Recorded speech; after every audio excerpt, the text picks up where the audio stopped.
Welcome back to the new adventures of the monad.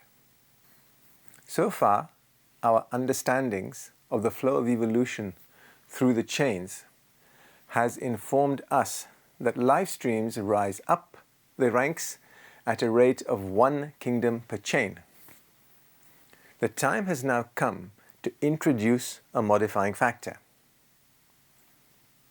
You didn't think it was going to be that simple. Let us return to our analogy of a batch of students. Come exam time, some students will get a first-class degree. The bulk of students will get a second-class degree, and a rump of students will fail to gain an honors degree at all. The failures result from the students either being less able or not willing to try hard enough to keep up with the bulk of the students. These students have to remain at the university for another term in order to secure their degree. Well, guess what? That is exactly how life streams progress through a globe, a round, or a chain. If you look at this diagram, 3 kingdoms are represented, A, B, and C. 2 time periods are also indicated. In Kingdom B, in period 1, a tiny minority shoot ahead of the rest, reaching the goal set and passing into Kingdom A in the same time period. The bulk of Kingdom B passes into Kingdom A in period 2 in a routine manner. The remainder of Kingdom B, a minority larger than the former minority, the star pupils, fail to qualify for Kingdom A, and so continue in Kingdom B in period 2. However, they have already had experience in Kingdom B, so they enter period 2 at the head of the class. The monads in Kingdom C in period 1 have only just entered period 2, so they lag behind those monads who were the laggards in period 1. Let us open up this diagram to show the evolution through all 7 chains of all the kingdoms of nature and the elemental kingdoms. Let us take the example, the vegetable kingdom in chain 1. The backward portion of this kingdom enters chain 2, and there leads the evolution of the vegetable kingdom. The bulk of the vegetable kingdom from chain 1 passes into the animal kingdom in chain 2. A tiny minority of the vegetable kingdom in chain 1 succeeds in attaining the levels of animals in chain 1 and therefore joins the animal kingdom in chain 1. Following the progress of the main body of the animal kingdom of chain 2, the process repeats itself. The laggard animals join the animal kingdom in chain 3 and lead that kingdom. The bulk become humans in chain 3. A small vanguard joins the human kingdom in chain 2. In chain 3, the laggard humans resume their human evolution in chain 4, where they lead the humanity of that chain. The bulk of human entities attain their goal in chain 3 and pass on to further fields of evolution and service along one or other of the 7 lines, as shown in the diagram by the ascending diverging lines at the head of the kingdom. Again, a small minority succeed in advance of the rest, and this is shown in the diagram by the small spire rising from the center of the kingdom. This group, of course, also has 7 choices before it, as indicated by the 7 radiating lines emerging from its head.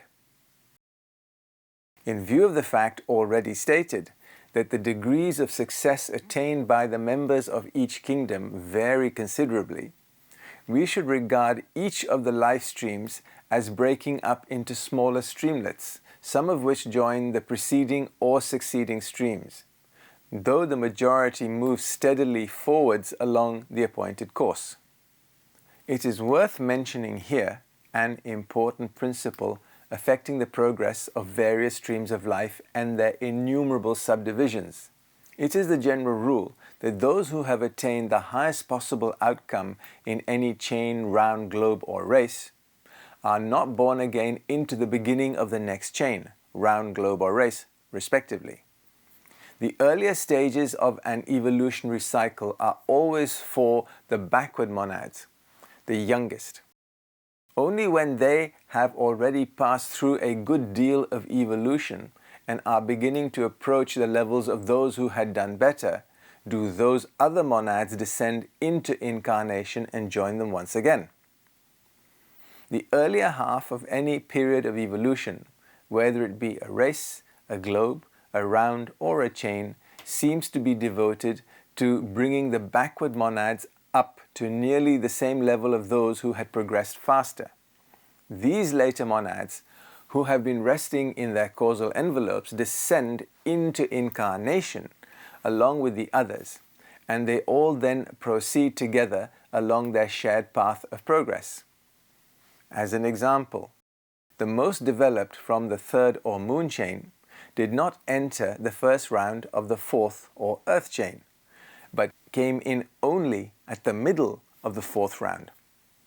Also, the monads who incarnated in the first root race of a planet are those who have not progressed beyond the middle of the evolution of the preceding planet. Sticking with our university student analogy, the laggards from the last semester start the new semester ahead of their cohorts, who join them later in the term, where they all continue with their studies. It is valuable to grasp this important aspect of evolution, as it shows up in so many ways. If this concept is understood, the most important event, the Day of Judgment, will make more sense. Before we get to this apocalyptic concept, we need to first look at the divisions of humanity into the races and sub-races. From the general scheme of evolution, the human kingdom in each globe period is divided into 7 great races, usually called root races.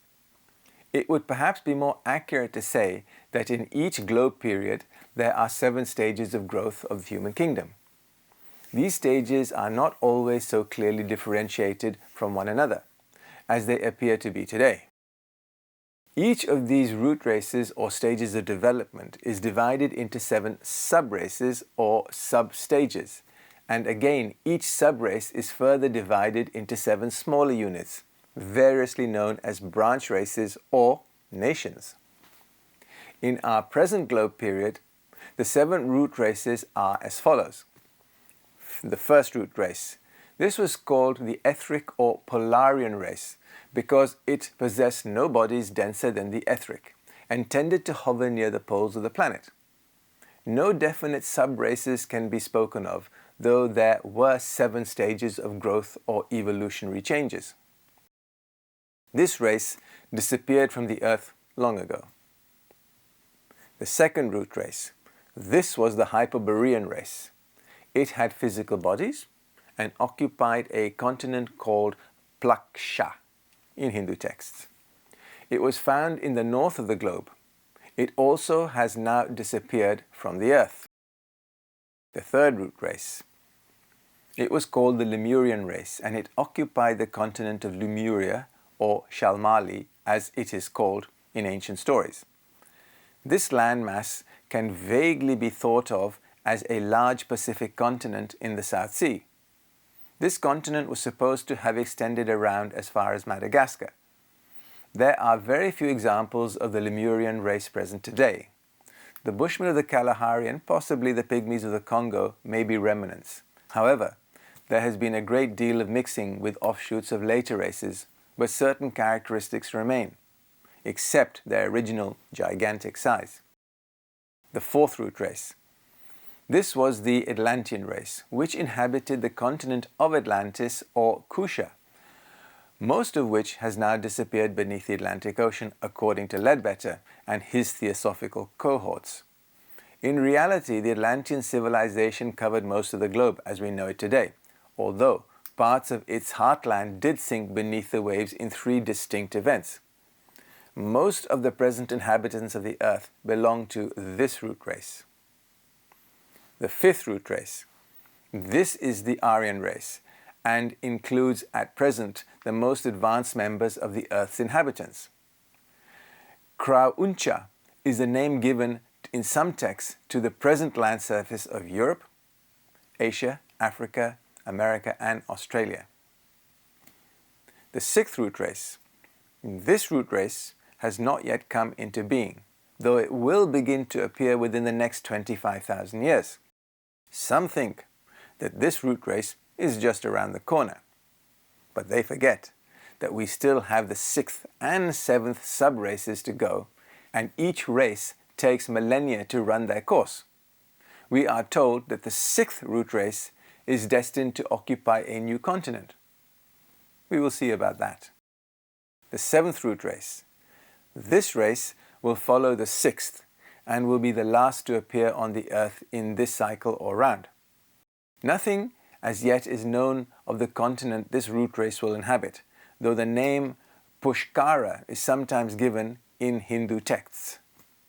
For your reference, the names of the 7 sub-races of the fourth Atlantean root race are as follows. Some names may seem familiar, but don't read too much into an association with modern civilizations known by those names. 1. Ramohal. 2. Slavati. 3. Toltec. 4. Turanian. 5. Semitic. Akkadian. 7. Mongolian. The sub-races of the fifth root race, using Ledbetter's terminology, are as follows. 1. Hindu. 2. Aryo-Semitic. 3. Persian. 4. Celtic. 5. Teutonic. 6. Only just commencing to arise in various parts of the world, with the focus on the western seaboard of Canada and the USA, running into Australia. And finally 7, which has not yet appeared. The root races, or the stages corresponding to the root races of our chain of globes, are illustrated in this diagram. There are 7 root races in each globe period, with 49 root races in each round, and 343 root races in a whole chain. This next figure illustrates the Earth with its root races and its sub-races. Those who have completed their cycles are represented as dotted lines. Those of which some descendants still exist are shown with continuous lines, their names also being marked. Those root races which have not yet come into being are again showed with dotted lines. This last figure shows the span of all the subdivisions of the races. This information can be expressed numerically as follows. 7 branch races or nations equals 1 subrace. 7 subraces equals 1 root race. 7 root races equals 1 globe period. 7 globe periods equals 1 round. 7 rounds equals 1 chain. 7 chains equals 1 scheme of evolution. And finally, 10 schemes of evolution is our solar system. Well, that's enough excitement for one day. See you in the next presentation. Thank you.